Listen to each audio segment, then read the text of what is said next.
Rudraksha prediction করে ধারণ করতে যোগাযোগ জ্ঞানী গুরুর সাথে। সত্যিকার বিশ্বাস নিয়ে তোমরা যদি আমার শরণাপন্ন হও, তাহলে যত দূরেই আমি থাকি না কেন, উপস্থিত না হয়ে উপায় কি? এই কারণে বলি না, বিপদে পড়লেই যোগীরাজ যোগীরাজ যোগীরাজ যোগীরাজ। এটা আমি আমি আমার মন মতো বলি নাই, এটা কমিটমেন্ট আছে বাবা, যে কারণে তোমাদের মনে করিয়ে দিই মাত্র। বুঝতে পেরেছো কি বললাম? ক্রিয়া যে করে আমি তার কাছে উপস্থিত থাকি। একটা একটা জিনিস ভালো করে বুঝেছো, বুঝে নিয়েছো। এখানে কিন্তু বাবা একটু ডিপ্লোমেসি করলেন। যোগীরাও গুরুরাও কিন্তু একটু ডিপ্লোম্যাটিক ব্যাপার স্যাপার করে, জানো তো। গুরুরা কিন্তু অ্যাকচুয়াল ডিপ্লোম্যাটিক হয়, তাই না? ভগবানটা মানো কি মানো না? কে কে মানো হাত তোলো। সব থেকে ডিপ্লোম্যাটিক হচ্ছে ভগবান কৃষ্ণা, সব থেকে ডিপ্লোম্যাটিক।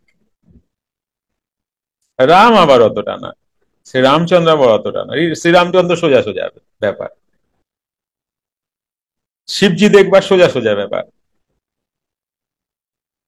ডিপ্লোম্যাটিক না। বকেও দেবে একদম ভীষণ খারাপ ভাবে, ভালোবাসবে, মানে তোমার চাহিদার থেকেও বেশি। এ হচ্ছে শিবজি। অ্যাকচুয়ালি ব্যাপারটা কি হয় জানো, শিবজির যে প্রাদুর্ভাব সব থেকে বেশি দেখেছি যেখানে শিবজি খুব অ্যাক্টিভ, সেটা কিন্তু সত্যযুগ। আজকে সত্যযুগ বা তারপরের তুমি শিবজির কিছু কথা পাও, তারপরে কিন্তু নেই। তুমি যখন কলিতে আছো, তখন বেশিরভাগ তুমি পাচ্ছ কৃষ্ণ ভগবান, আর অল্প সংখ্যক পাচ্ছ শ্রীরাম। তবে এটাও বেঙ্গল বা বাংলাদেশ মিলে দেখো না, অল ওভার ইন্ডিয়াতে রাম ভক্ত প্রচুর, কিন্তু হনুমান ভক্ত প্রচুর, মানে রামায়ণ ভক্ত আর কি প্রচুর। কিন্তু বেঙ্গলে তোমার কৃষ্ণ ভক্ত প্রচুর, রাম এখানে খুব একটা, খুব কম। রামের তুলনায় রাধাকৃষ্ণ বেশি পূজিত হন, বাঙালির এটা করে।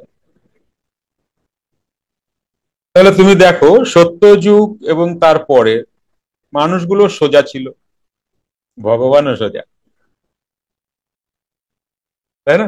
সত্যযুগের মানুষ সরল, সাদা, মানে মন সাদা আর কি। কিন্তু তারপরে তুমি দেখো ত্রেতাতে তবুও মানুষ একটু সরল সাদা ছিল, তাই ভগবান শ্রীরামচন্দ্র সরল সাদা। এবার তুমি তারপরের যুগে আসো, যা পরে কিন্তু এক্সেবারকারে ক্রিমিনাল, তাই না? জরাসন্ধ, এই সন্ধ সেই, এরা কি, এরা তো ক্রিমিনাল, তাই না? কংস মামা, তাই না? এদিকে আসো শকুনি মামা, সব তো ক্রিমিনালের দলে পড়ে। তো এই এদের সাথে শিব ব্যবহারিক চলবে না। এদের সাথে শিব ব্যবহারিক মানে কি, ওই করছো ত্রিশুল দিয়ে পুরো পুঁতা দেবো, মাঝামাঝি কোনো জায়গা নাই। মাঝামাঝি জায়গা একমাত্র ভগবান শ্রীকৃষ্ণ। এত ক্রিমিনালের সাথে ঠিক ডিপ্লোমেসি করে জায়গা করে নিল। এই কারণে যুগ অনুপাতে ভগবানের মানে ক্রিয়াকর্ম ডিফারেন্ট হয়। এটা কখনো ভাইবা দেখছো? ফ্রি মেডিটেশন ক্লাস প্রতি রবিবার রাত 8টা থেকে 9টা অবধি, জুম অনলাইনে। আজকের দুনিয়ায় শিব আসলে পারবে না তোমার সাথে বুদ্ধিতে, পারবে? কলিযুগের মানুষের সাথে শিব পারবে না বুদ্ধিতে। কি বুদ্ধি রাখে, কি বুদ্ধি রাখে। এইখানে দরকার শিবের শ্রীকৃষ্ণর থেকেও আরো ডিপ্লোমেটিক কেউ লাগে। কি বুঝতে পারতেছে? ওইখানে কি ছিল, অশ্বতমা হত ইতি গজ, তাই না? ওখানে মিথ্যাটা এমন ছিল, আর এইখানে মিথ্যাটা ডাহা মিথ্যা কথা বললা, পরে বলবো আমি তো বলি না। যুগ অনুপাতে এগুলো চেঞ্জ হতে থাকে। নাহলে আজকালকার মানুষকে ট্যাকেল করা যাবে না। যাবে? আরে, আমরা আছি বলেই তো ভগবান আছে। কি বলো? হ্যাঁ কি না? আমরা না থাকলে ভগবান কে বলবে ভগবান? তিনি বলিতেন, সকলে যখন মন্দিরে যায় তখন তখন কি কেবল মন্দিরকে কেহ প্রণাম করে? আমরা যে সকলে মন্দিরে যাই, আমরা কি মন্দিরকে প্রণাম করি? না তো। নাকি ওই মন্দিরের ভেতরে যে অধিষ্ঠাত্রী দেব দেবী আছেন তাহাকে প্রণাম করে? দেব দেবী ব্যতীত মন্দিরের কোনো মূল্যই নাই। আবার ঈশ্বর তো সব জায়গাতেই আছেন, অতএব ওই বিগ্রহের মধ্যেও আছেন, ইহা যেমন সত্য তেমনি তোমার ভেতরেও আছেন, তাহাও সত্য।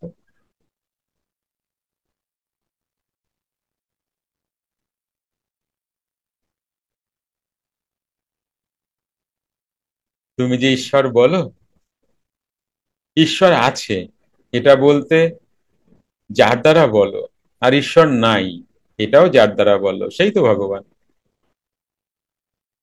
কি বুঝতে পারছো? ঈশ্বর নাই তুমি যার দ্বারা বলো, আর ঈশ্বর আছে তুমি যার দ্বারা বলো, সেই তো ভগবান। এবার ভগবান বুঝছে কে ভগবান। দেবদেবী ব্যতীত মন্দিরের কোনো মূল্য নাই। আবার ঈশ্বর তো সব জায়গাতেই আছেন, অতএব ওই বিগ্রহের মধ্যেও আছেন, ইহা যেমন সত্য তেমনি তোমার ভেতরেও আছেন, ইহাও সত্য। বরং তোমার ভেতরে আছেন ইহা অধিকতর সত্য। বিগ্রহের মধ্যে আছে এর তুলনায় তোমার মধ্যে আছে ইহা অধিকতর সত্য। এটা কার চক্ষু, কার দৃষ্টিতে বলা হচ্ছে?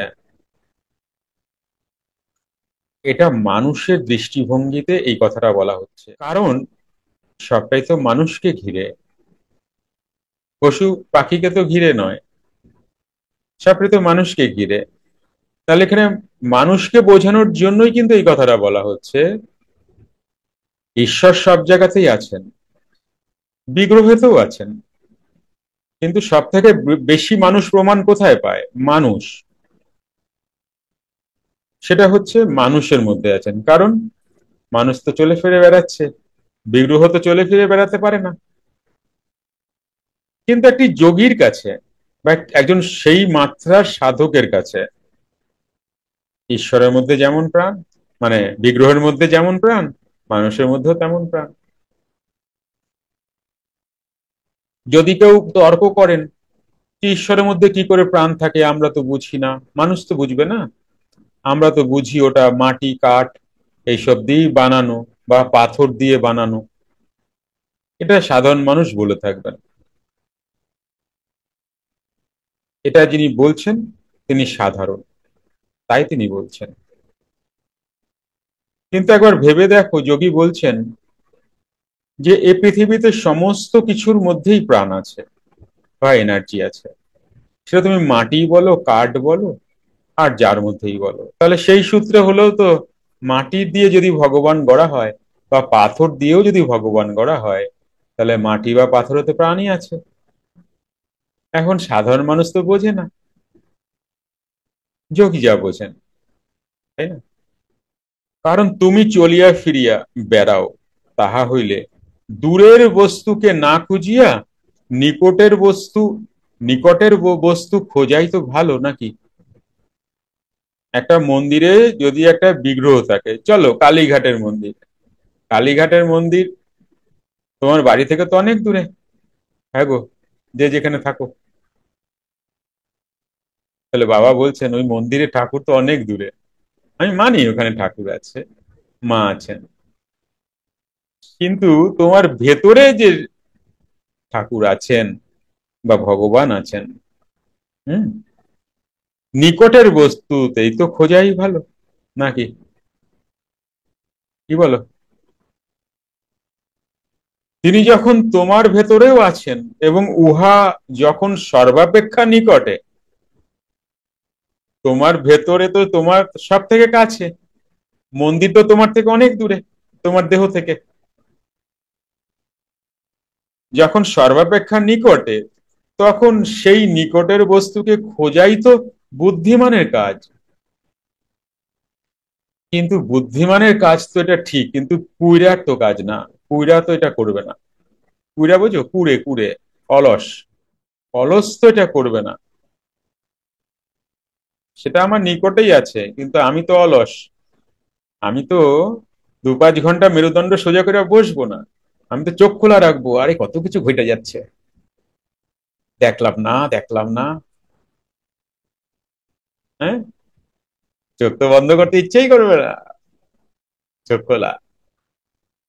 এই এই যে 1 ঘন্টা যদি আমি না দেখি, তাহলে আমার কত লস হয়ে যাবে। চোখ বন্ধ করলে তো লস, চোখ খুললে প্রফিট। বুঝে নাই? ফ্রি মেডিটেশন ক্লাস প্রতি রবিবার রাত 8টা থেকে 9টা অবধি, জুম অনলাইনে। ফ্রি ক্লাসটি পেতে হোয়াটসঅ্যাপ করুন 9903680146।